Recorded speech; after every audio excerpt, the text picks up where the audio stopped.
سرکار سیدنا عبد القادر جیلانی غوث العظم بغدادی رضی اللہ تعالیٰ عنہ کے یاد میں تقریباً پوری دنیا اپنے اپنے انداز سے خراج عقیدت پیش کرتی ہے، نیاز، ایصال ثواب، بہت ساری باتیں۔ آج میں ایک بات عرض کرنا چاہتا ہوں کہ اللہ کا ولی کون ہے؟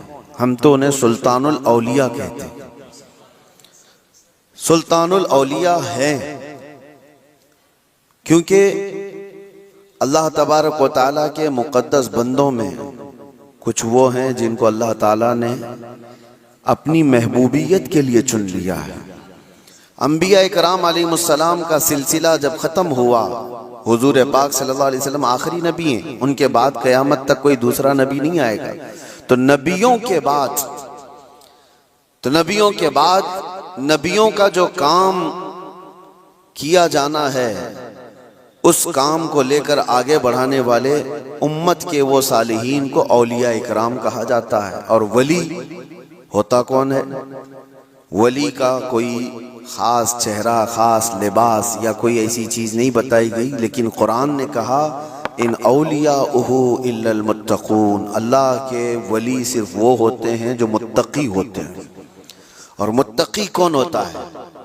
متقی کس کو کہتے ہیں؟ تقوی والا، یہ عربی کا لفظ ہے۔ متقی کس کو کہتے ہیں؟ اس کی بہت ساری ڈیفینیشن ہے۔ ایک چیز میں بتاؤں، حضور پاک صلی اللہ علیہ وسلم نے فرمایا کچھ چیزیں حلال ہیں، کچھ چیزیں حرام ہیں۔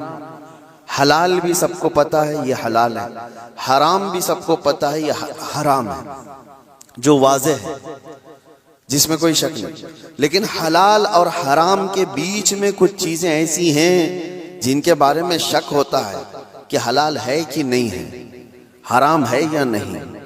تو فرمایا گیا ایسی شک والی چیزوں کو چھوڑ دینے کا نام تقویٰ ہے، حرام چیزیں چھوڑنے کا نام نہیں۔ حرام چیزیں چھوڑنا تو مسلمان کے لیے ضروری ہے۔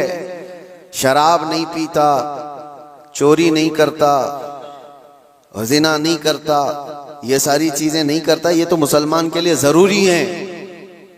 لیکن چند وہ چیزیں ہیں جو حرام اور حلال کے بیچ میں مشکوک ہیں، ان چیزوں کو بھی چھوڑ دینے کا نام تقویٰ ہے۔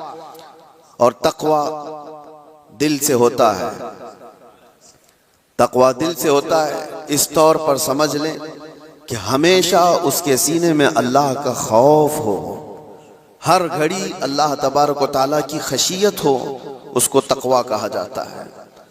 تقویٰ، اور تقوی کے بغیر کوئی ولی نہیں ہوتا۔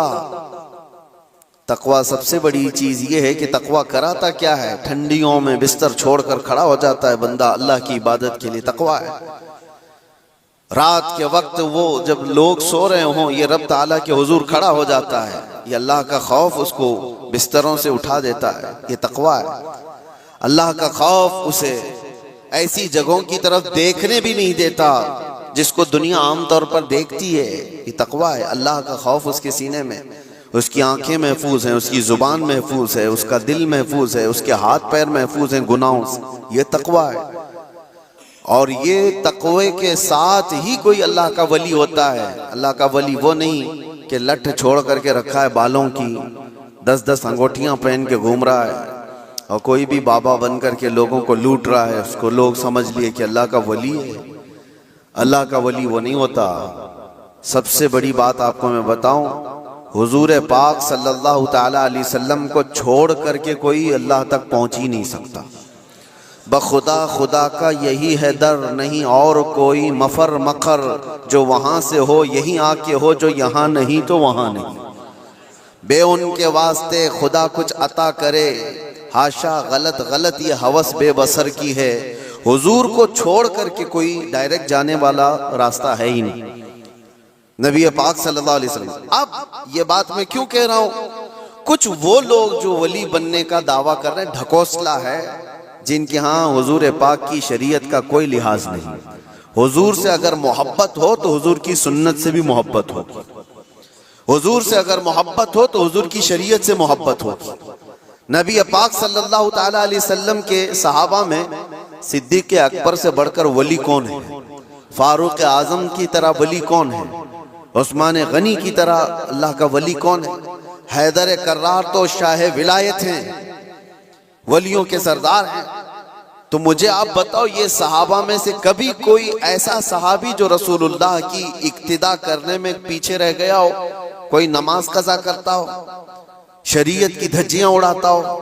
کوئی ایک بھی صحابی آپ کو ایسا نہیں ملے گا، ایک بھی صحابی نہیں ملے گا، کیونکہ سب کو پتا ہے رسول پاک صلی اللہ علیہ وسلم کا دروازہ چھوڑ کر اللہ تک نہیں پہنچ سکتا، کوئی نہیں پہنچ سکتا۔